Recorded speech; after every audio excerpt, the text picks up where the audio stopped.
अच्छा हमको जान जाओगे तो हमारे समान हो जाओगे। जानत तुम्हें तुम्हें हो जाए, ये तो पक्के। हाँ, बाहरी परिचय तो पा गए हो, सत्संग बढ़िया बोल लेते हैं, गोरे पीले हैं, हजारों लोग आ रहे हैं, ये तो जान सकते हो। लेकिन ये नहीं जान सकते कि मैं कौन हूं।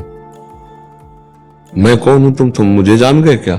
मुझे जान जाओगे तो कुछ जानने बाकी नहीं रहेगा भाई। अगर हमें तुम जान गए तो कुछ जानना बाकी नहीं रहेगा। बस इतनी बात तुम समझ लो, हमारा नाम प्रेमानंद है, प्रेमानंद। और प्रेमानंद को जान गए तो प्रेमानंद हो जाओगे, नहीं हो जाओगे? ब्रह्मविद ब्रह्मविद भवति, प्रेमानंद प्रेमानंद भवति। फिर अब रह क्या गया? प्रश्न ही नहीं रह गया। जब प्रेमानंद भवति तो भाई विषयानंद का त्याग करके ही प्रेमानंद में स्थित हुआ जाता है, जो भगवदानंद से भी ऊपर है। भगवदानंद से भी ऊपर प्रेमानंद है। अब जैसे कह दो कि महाराज हम आपको जान गए, तो हमारा नाम गुरुजी ने रखा है प्रेमानंद। प्रेमानंद को जान गए तो अब जानना कुछ बाकी नहीं रह गया। प्रेमानंद में कोई प्रश्न नहीं होता, न सोचती न कांक्षती। हाँ, इतना जरूर है कि हम बाहरी थोड़ा परिचय पा सकते हैं। हजारों लोग बैठते हैं, थोड़ा प्रवचन कर लेते हैं, थोड़ा गोरे पीले हैं, बस ये है बाहरी परिचय, सांसारिक। हमारा परिचय नहीं है, ये तो बाहरी व्यवहार का परिचय है। अपने को जान लेते तो प्रेमानंद को जान गए, प्रेमानंद को जान लिए तो अपने को जान गए। क्योंकि बच्चा, हमारा तुम्हारा स्वरूप एक ही है। देखो, बिजली को जान लोगे तो हीटर में भी वही है, फ्रिज में भी वही है, एसी में भी वही है, और प्रकाश में भी वही है, हाइड्रोजन बल्ब आदि में है। बिजली एक ही है, यंत्र के प्रभाव से उसका अलग अलग रंग दिखाई दे रहा है। एक तेजों में, प्रकाश में, एक गर्मी पैदा कर रहा है, एक ठंडी पैदा कर रहा है, पर बिजली वही है। तो तुम में, हम में, सब में बिजली वही, पावर वही, भगवदानंद प्रेमानंद सच्चिदानंद वही विराजमान है। बच्चा, तुम अपने को भी नहीं जानते हो, अनुभव कर लोगे ना तो उसकी पहचान। देखो, जब डॉक्टर होता ना, वो ऐसे देख के बता देता है कि तुम निरोगी हो या पीलिया है कि क्या है क्या नहीं। आजकल तो ये मशीनों से जांच होती है, पहले मशीनों से जाते रहो। पहले तो आंख में दृष्टि गई, बोले जवान निकालो, और फिर इसके बाद जो ही कलाई पकड़ी तो पता चल जाता था। पहले ऐसे वैद्य होते थे। तो भगवदानंद का जो वैद्य होता है वो दृष्टि मात्र से पहचानता है। जो दृष्टि गई तो पता चलता है कि आप कितने ब्रह्मचारी हो, आप कितने जितेंद्रिय हो, आप कितने बेविचारी हो। आपके जो ही एक शब्द बोले तो शब्द तत्काल तोड़ लिया गया कि आप कितने ज्ञानी हो, आप कितने पानी में हो, कितना आपका अनुभव है, सब उसमें पता चल जाता है। तो बच्चा, अभी न स्वरूप का बोध है और ना अभी गुरु का बोध है। आगे बोल तो तुम्हारे कल्याण के लिए बोल रहे हैं, स्वरूप का बोध थोड़ी तुम्हें अभी। तो इस 3.5 हाथ के शरीर में कभी घुस के अंदर ढूंढा है? तो अभी तो घुसे ही नहीं हो अंदर, अभी तो बाहर ही हो, घर के बाहर हो ना। इंद्रिया भी बहिर्मुख है। मना खष्टानि इंद्रियाणि प्रकृति स्थानी कर सती। अभी तो प्रकृति में है बच्चा, अभी परमात्मा में लौटे तब पता चले।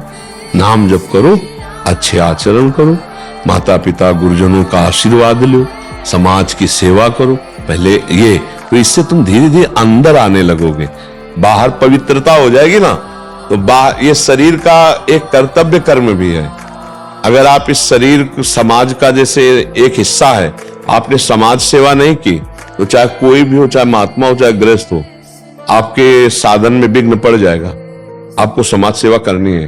तपस्या करो, शास्त्र स्वाध्याय करो, एकांत में भजन अर्जित करो और समाज को दो।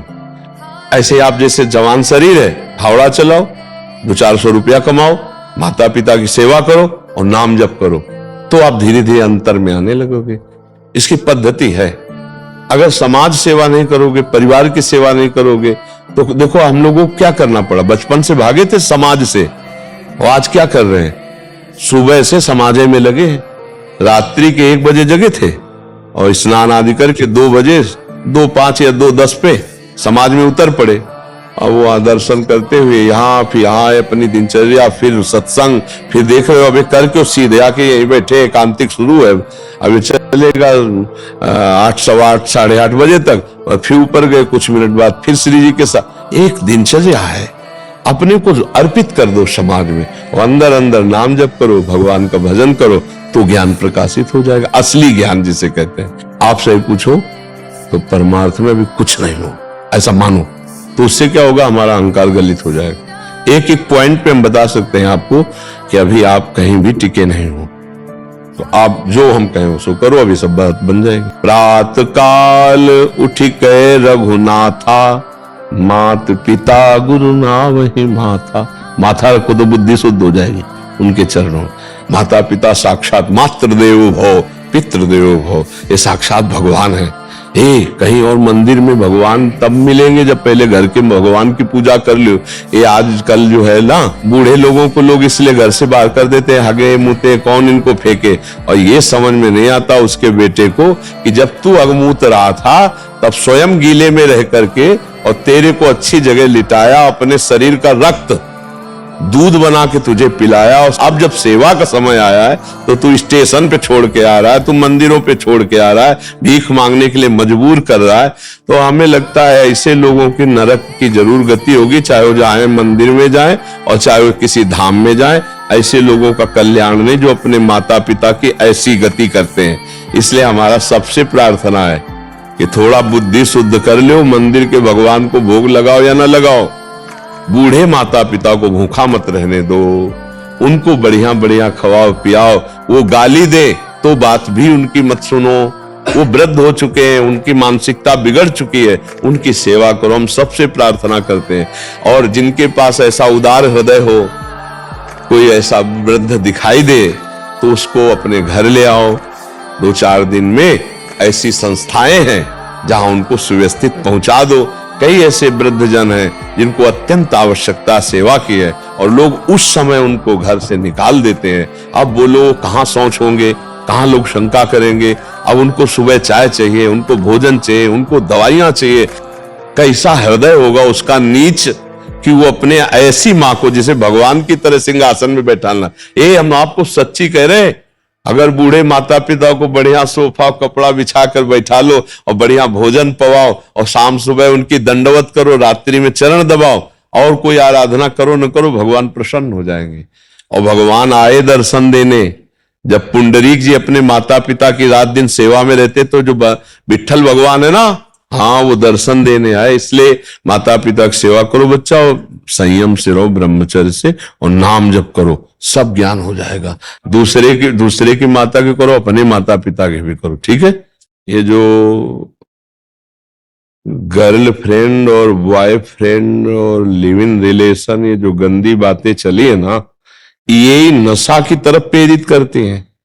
व्यभिचार में सुख है नहीं, पर उसको जब सुख रूप में भोगने की प्रबल लालसा होती है तो उसे व्यसन का आश्रय लेना पड़ता है, मानसिकता को मदांध करने के लिए। कोआ मदांधो मदना तो रोआ। सबसे बड़ा अंधों में अंधा कौन है? बोले कामी पुरुष। अब कामी पुरुष को जब काम वेदना पीड़ित करती है, उसमें सुख की अनुभूति नहीं होती है, तो वो शराब पीता है, तो वो ड्रग्स लेता है, तो वो और नशे करता है। इस तरह से व्यभिचार ही व्यसन की मूल वृत्ति है। जैसे क्रोध और लोभ की मूल वृत्ति काम ही है। काम की पूर्ति से लोभ का प्रादुर्भाव होता है और काम की अपूर्ति से क्रोध का प्रादुर्भाव होता है। ऐसे ही काम से हर व्यसन अगर हमारे अंदर निष्कामता बढ़े तो हम व्यसन को रौंद सकते हैं, लेकिन यदि कामना बढ़ेगी तो व्यसनों का आश्रय लेते ही हैं लोग। तो मूलतः काम ही है। काम कामना वासना मनते अति करि दूर, तभी हर व्यसन पर हम अपने शासन कर सकते हैं। तो ये काम जो है